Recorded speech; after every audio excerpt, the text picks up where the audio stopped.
How do you judge a people? How do you judge a generation?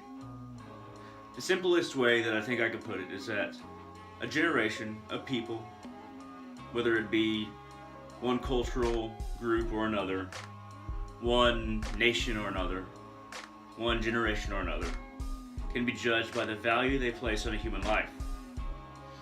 Not only the value, well, there are things that go into the value that should be discussed. If a person is not helped on their way to education, on their way to being able to provide the most that they can for society, on their way to being healthy, on their way throughout their life to being an individual who doesn't have to struggle with medical debt, doesn't have to struggle with educational debt, does not have to struggle with danger from either its government or other people. The value of human life is not just that it can exist, but the quality of life is as much a part of the value of human life as the life itself. Because if you live a miserable existence, does a society truly place a high value on a single individual human life? If the more money you have in a society, if the more reputation you have, the more physically appealing you are in a society, basically creates a sense of value greater than other people because of these reasons. And I'm talking about, when I say reputation, I mean as in popularity. If all of these things create a sense of value in a society for the individual person, then we have to look at if that society is really at its peak. Now, every society can improve. Every society has its own way of improving, and some ways are terrible, some ways actually work. Sometimes, well, most of the time, when everyone's college is paid for, when it can be done, when there is enough revenue for it to be done, then the society is able to produce more intellectuals, is able to produce more GDP, is able to be sustainable in and of itself, to not rely on other countries for either labor or production or its own sustainability in its own both market and in everyone's lives. If somebody has to constantly outsource for medication, education, for manufacturing, if somebody constantly has to, by somebody I mean a nation, if a nation constantly has to bring in foreign workers so that they can pay them less in order for the society to exist, then the value on a single human life is usually much less. Now, what we've been realizing is that a lot of the farms in the United States, and I've mentioned this before, and now I don't know what percentage, but there are many farms that, because ICE is cracking down on illegal immigration, the farmers weren't ready to pay workers more, even the minimum wage.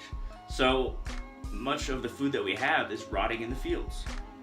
We relied on illegal immigration to such a degree that we truly have to realize how much value we do place on a human life.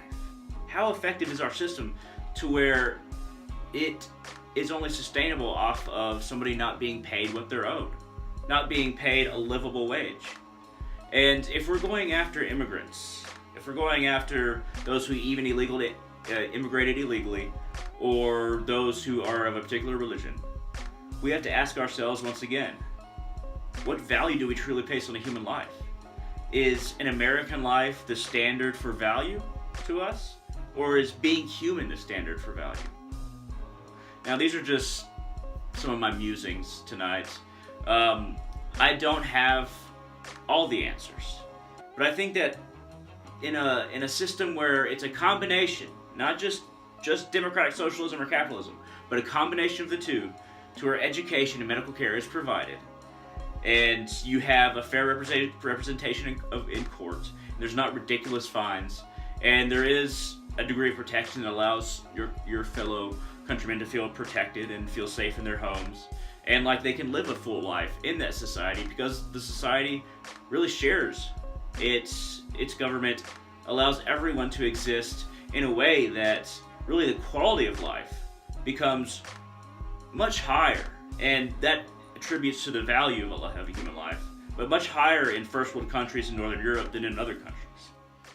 they're facing their own crisis. So, with the amount of Muslim immigrants coming in, they weren't prepared for the mass amounts of traumatized individuals. And crime is not necessarily it's not inherent in Islam, and crime is not inherent in any people in and of itself. But because of the conditions they were living in, many traumatized people and many just people that would have been regular in any other circumstance, if they had not become refugees, have turned to crime, have become violent. I don't know the percentage. I imagine it's not 50%, it's not 30%, it's not even 20%. I imagine if I was to just throw a guess out there, 5%. Because when you're forced to scrounge for food and live a hard life in order to even provide for yourself, let alone your family, I mean, the best people brought their families, but some people, they just went out on their own and were like, I can only do it for myself. And this happens every time there's a nation in turmoil. And in turmoil to such an extent that either the government can't take control or a rebellion can't take control. So there's just pure chaos. And people, their very morality breaks down. So if we don't place a high value on these people's lives and our own citizens' lives, then we have to truly look at ourselves and wonder what the value is, what the value of our society is. But at the same time, you cannot allow everyone in and give them free reign and allow crime to happen to your own people. So there is a balance. And situations like these that we've encountered recently are great examples and great indicators of the values of a society, of the value we place on human life. You as an individual can ask yourself this question. It doesn't have to be societally, it doesn't have to be in this grand scope that I'm talking about. It could just be how much value you place on people that you disagree with. On the lives of people that you think are just terrible because you really hate conservatives or liberals. I mean, most of us are in between. We don't really hate one side or the other, like truly hate. I mean, we might talk shit about one another, but I'm talking about real hate, like wanting to kill. We're always in this spectrum. And, if you're of one religion, you might really hate another religion, or if you're anti-religious or agnostic or atheist, then you might just hate all religions to one degree or another. And what is the value that you place on somebody with different political and religious ideologies? Even if some of their values you think are amoral, like women covering up with a hijab or something like that. If they're not harming you, and if, let's give an example, a Muslim woman wants to cover up, and that's part of her religion, and it's the man's not hurting her, she's not hurting, or the man hurting the society, and their kids are on board with it. I mean, if they're not affecting you, and they're not harming themselves or you, how much value do you place on their life? Or do you think that's impossible, that all Muslims are evil, and that will eventually turn to violence? And I'm using Islam as an example because this seems to be a topic that everybody's thinking about right now. But this is the same for if you view certain countries in, let's say, Africa. Let's bring in the ethnic idea. Now, I believe there's only one race. I don't think that the human race is different races. It doesn't make any sense. Race doesn't exist.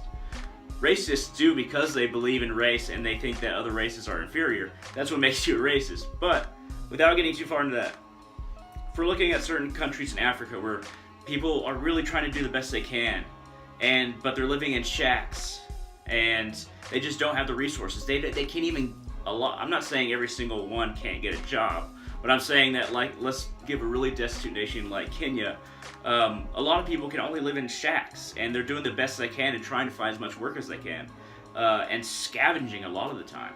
When you see somebody in a shack, when you're seeing a video or seeing a picture, seeing a family living in a shack, what is the value that you place on their lives compared to your neighbor next door, or just some random person you see in the streets in the state of Texas, where I'm at, let's say?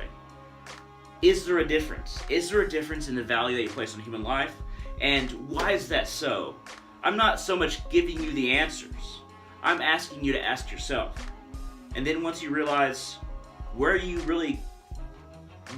point of view comes from, when you truly examine your point of view, that's when a symbiotic relationship between your intelligence and your compassion can start to truly become coherent. Because a lot of people aren't coherent in what they believe. They don't, because most people, I hate to say this, don't ask themselves these questions.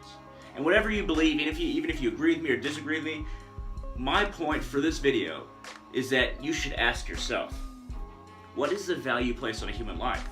And compare different lives in your head. Whether it be a rich communist in China, a poor communist in China, or a rich person in the United States, or a poor person in the United States. And no matter if you're in the United States or any part of the world, just compare yourself to people in different situations around the world and think of what qualifies them to have a certain value as a person.